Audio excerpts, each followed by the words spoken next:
call that changed everything. I'd always trusted my wife, Katie. She was the lover of my life, the mother of our 2 kids, and the person I thought I'd grow old with. We'd been married for 10 years, and in all that time, I never suspected anything. Maybe I was naive, maybe I just didn't want to see it.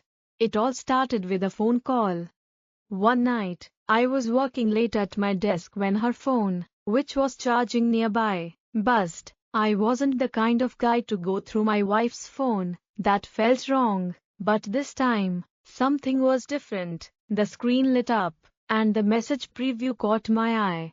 Had a great time today, can't wait to see you again.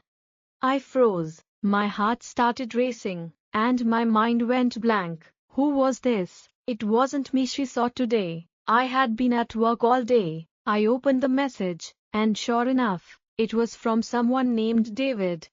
I spent the next hour scrolling through their conversation. They'd been meeting for months, behind my back, lunches, hotel rooms, late-night texts. It was all there. The betrayal was clear. That night, I didn't confront her. I needed time to process everything. The next morning, I dropped the kids off at school as usual, but instead of going to work, I went home and waited for her. When she came back from her gym session, I asked her straight up, "Who is David?"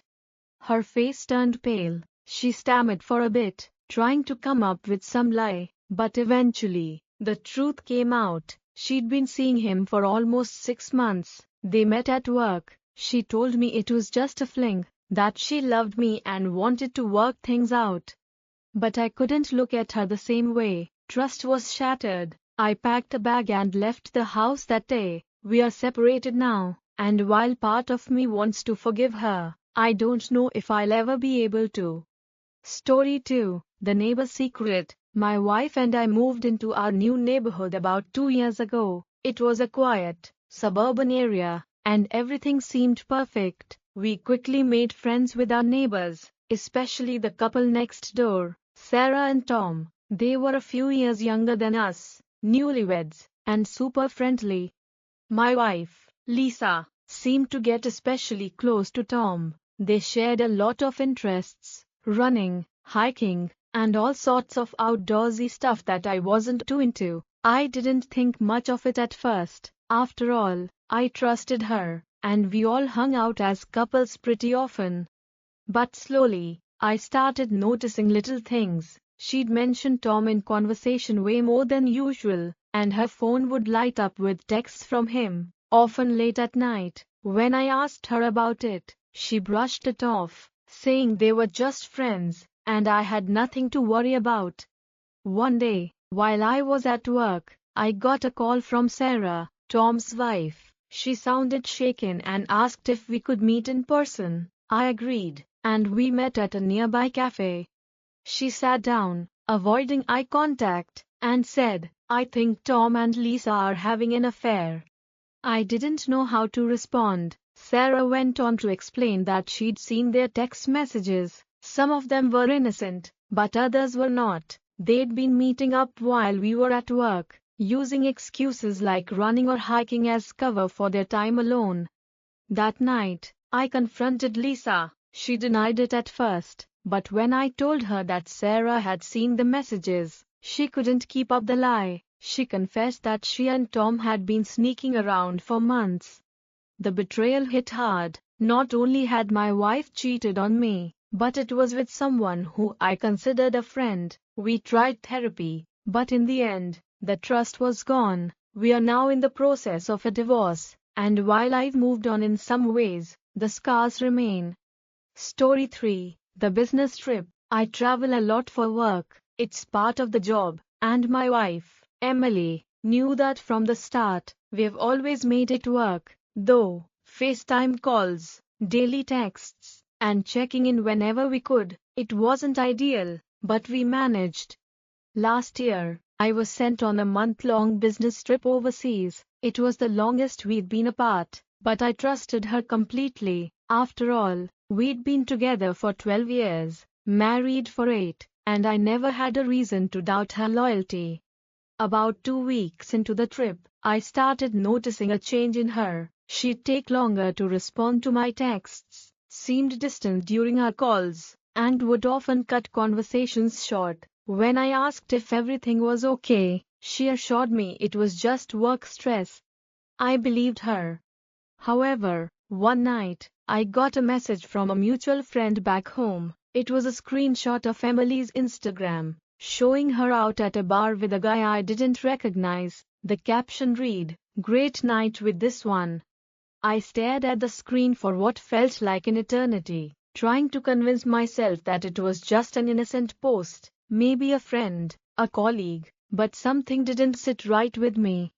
When I confronted Emily about it, she was defensive. She told me he was just a friend, that they'd gone out with a group of people, and there was nothing to worry about. I wanted to believe her, so I let it go. But after I got home, things didn't feel the same. She was more secretive, spending time on her phone, and going out more than usual. One night, when she was in the shower, I gave in and looked through her phone. There it was, dozens of messages between her and the guy from the Instagram post. They weren't just friends. Emily had been seeing him for weeks while I was away. She confessed when I confronted her, but said it was just a fling, that it didn't mean anything, but it meant something to me. The trust was gone, and our marriage ended shortly after. Story 4. The new co-worker. My wife, Megan, and I had always been the couple that people envied. We had fun together, we laughed a lot, and we had a great relationship, or so I thought.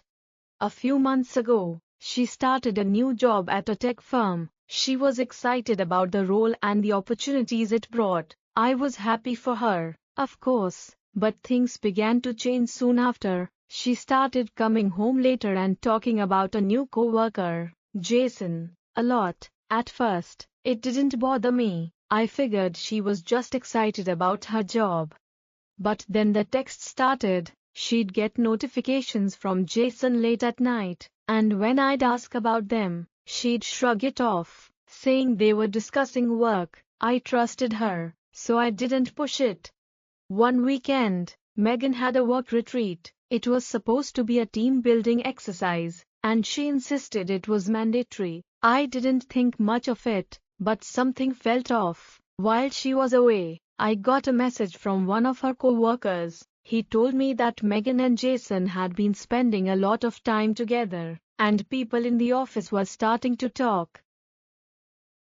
I couldn't believe it. I called Megan and asked her directly if something was going on. She denied it, but her tone was defensive. When she came back from the retreat, I confronted her again, and after hours of arguing, she finally admitted that she'd been seeing Jason.